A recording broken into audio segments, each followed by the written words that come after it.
L'enjeu, c'est qu'on va construire des vraies infrastructures sportives qui vont être évidemment quelque chose de transversal, sportif, mais aussi des hôpitaux. On va aussi construire évidemment des routes. On va avoir évidemment une dimension aujourd'hui qui va être une approche structurelle qui va permettre aussi à des gens de découvrir la Guinée, parce que la Guinée est un pays qui a un potentiel énorme, mais qui malheureusement, touristiquement, n'existe pas, en tout cas sur la planète. Je dirais aujourd'hui, quand on regarde les pays voisins, que ce soit le Sénégal, que ce soit même la Gambie, etc., etc. Donc évidemment, c'est un enjeu qui est énorme et qui est colossal. Donc ce défi, il faut qu'on arrive à le relever ensemble. Cet engagement politique continue évidemment de prendre forme à travers les multiples réunions à la primature qui ont permis de finaliser le chronogramme détaillé des opérations à réaliser durant, évidemment, pour cette organisation. La présente cérémonie est aussi une illustration de la bonne marche de cette organisation qui doit aboutir, j'espère, au choix des entreprises devant évidemment présenter évidemment un projet par rapport aux infrastructures qui vont être présentes ici. Alors EPCF, j'allais dire un truc chinois, mais j'ose pas le dire parce que c'est compliqué à traduire, mais c'est études, approvisionnement, financement et réalisation ou clés évidemment en main, retenu par le comité de pilotage et de ses partenaires. C'est évidemment pour vous dire, mesdames et messieurs, les représentants des sociétés soumissionnaires, toutes les attentes du peuple de Guinée, du président de la transition, ainsi que de son gouvernement, de voir à l'avenir notre pays inscrit sur la liste effectivement des nations organisatrices d'importants événements sportifs.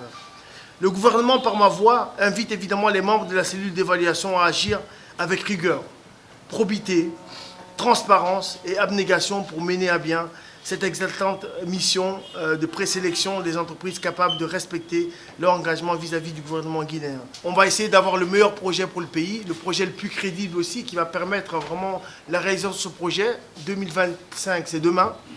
On parle de 2025, mais la réalité, c'est 2024, les échéances qu'on va avoir. On le voit aujourd'hui au Cameroun.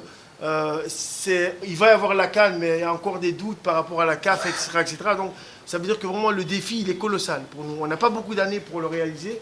Donc, il va falloir vraiment mettre les bouchées doubles pour pouvoir avancer et choisir effectivement les projets, en tout cas les plus capables de nous amener vers cet objectif. J'insiste, mesdames et messieurs, évidemment, sur le respect non seulement de la réglementation en vigueur, mais aussi et surtout du délai prescrit dans les obligations contractuelles.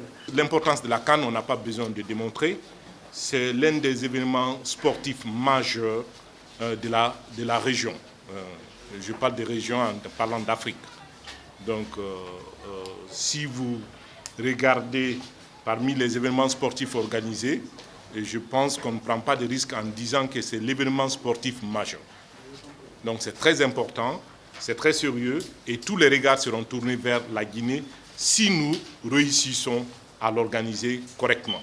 Bien sûr, il y a des défis, on n'a même pas besoin de les citer, quoi. Quand vous invitez les gens en Guinée, il me vient une seule idée en tête, l'insalubrité.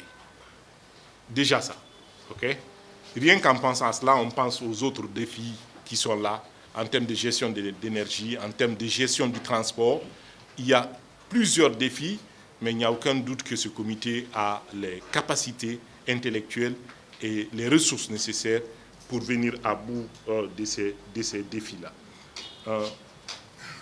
En termes d'appel, il faudrait qu'on soit vigilant par rapport aux capacités des entreprises qui ont soumissionné. Il faudrait que nous-mêmes, en tant qu'évaluateurs, que nous n'ayons pas de prise d'intérêt. Le seul intérêt que nous devons avoir derrière chaque dossier doit être l'intérêt de la nation. Si on n'est pas convaincu que cet intérêt soit safe, refusons. Démontrons que l'intérêt de la nation n'est pas dans ça. Si nous sommes convaincus, supportons. Il faudrait que ce soit le seul indicateur qui soit là. Est-ce que l'intérêt de la nation est safe? Bien sûr, ça prend plusieurs dimensions. Ça prend la dimension financière, ça prend la dimension technique, ça prend l'aura et ça prend la sécurité, ça prend plusieurs dimensions, mais c'est d'évaluer en vous-même et agir en votre intime conviction. Et ultimement, la cohésion. Parce que je ne sais pas quelles sont les règles de décision que vous aurez, mais lorsque vous allez décider, nous qui avons des intérêts derrière, différents de l'intérêt national qui vous guide, nous allons essayer de vous diviser du mieux que nous pouvons.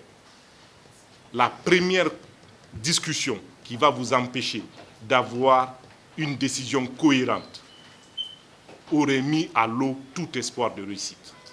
Vous devez être cohérent, vous devez être loyal, vous devez être sincère entre vous et dire seulement ce que vous pensez, pas ce que quelqu'un a dicté la nuit à dire. Quand les enjeux sont à un tel niveau et qu'il faut faire partie de ceux qui vont faire la décision, moi je suis très content que je ne sois pas à votre place, mais je ne doute pas du fait que si vous êtes là, c'est parce que vous avez les ressources intellectuelles et les ressources morales nécessaires pour être à la hauteur de la tâche. Que Dieu vous y aide.